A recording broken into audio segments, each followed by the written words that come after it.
Emma and Daniel had only been parents for a few weeks. Their newborn daughter, Lily, had become the center of their world, and every night was a mixture of exhaustion and relief when she finally fell asleep.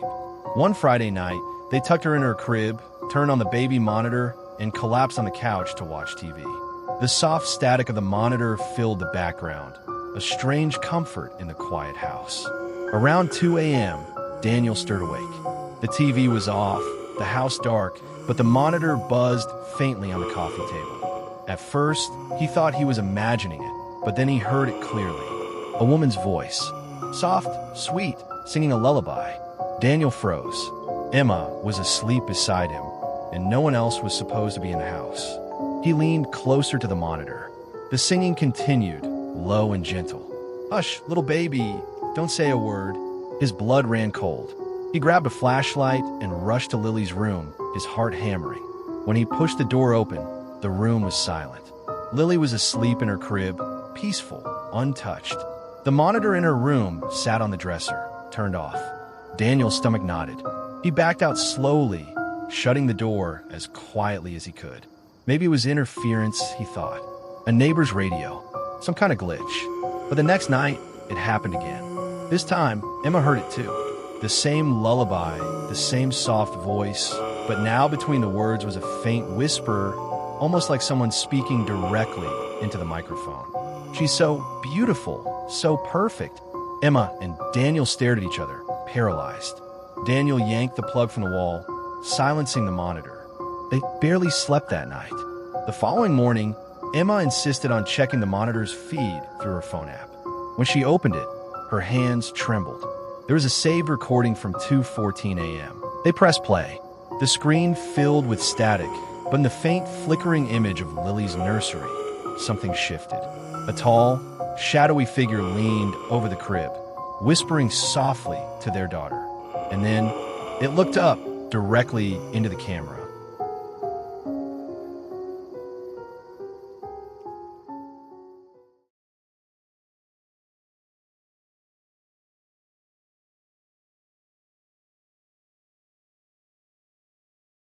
I moved into the apartment in September of 2019.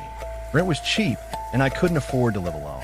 The ad said I'd be sharing the place with a woman named Claire.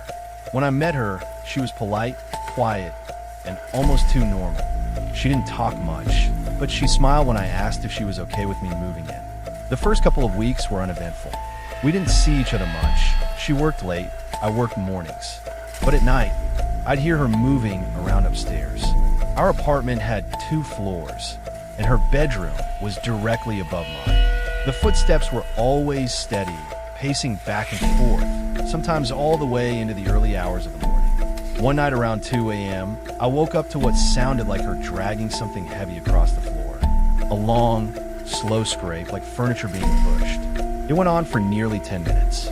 When I asked her about it the next morning, she just stared at me and said, "I wasn't home last night." I laughed, thinking she was joking, but her face didn't change. She swore she had stayed over at her boyfriend's place. That's when I started paying attention. The pacing footsteps always started at the same time, 12:37 a.m. sharp. The scraping followed. Sometimes I'd hear whispering. I'd climb the stairs quietly, trying to catch her in the act, but every time I got close to her door, the noises stopped. When I knocked, she never answered. A few nights later, I woke up to the sound of someone breathing in my room. I turned on the lamp and found my door wide open. I was sure I'd locked it. When I asked Claire the next morning if she'd come into my room, she just shook her head and said, "Why would I?"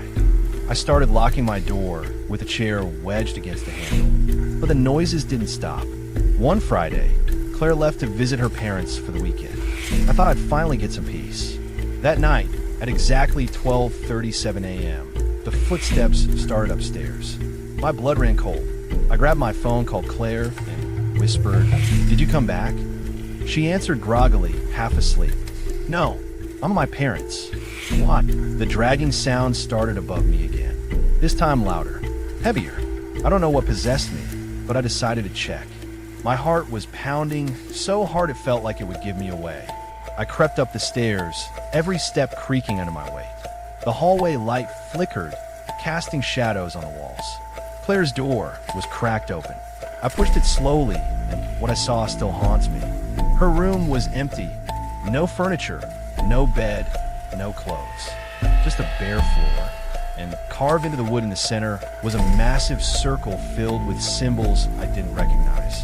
The floor was dark, wet, and smelled metallic. That's when I heard it, the breathing. Not behind me, not above me, but right inside the room. The shadows on the far wall shifted, rising taller and taller, until it wasn't a shadow anymore. I ran. I don't even remember how I got out of the apartment. I just remember sprinting barefoot into the street, my phone still in my hand. The next morning, I came back with the landlord. When he unlocked the door and walked me upstairs, the room looked normal. Bed neatly made, clothes folded, no carvings, no stunts. When I told him what I saw, he frowned and said, "That's impossible. Claire moved out last month. Didn't the agency tell you?" I never went back.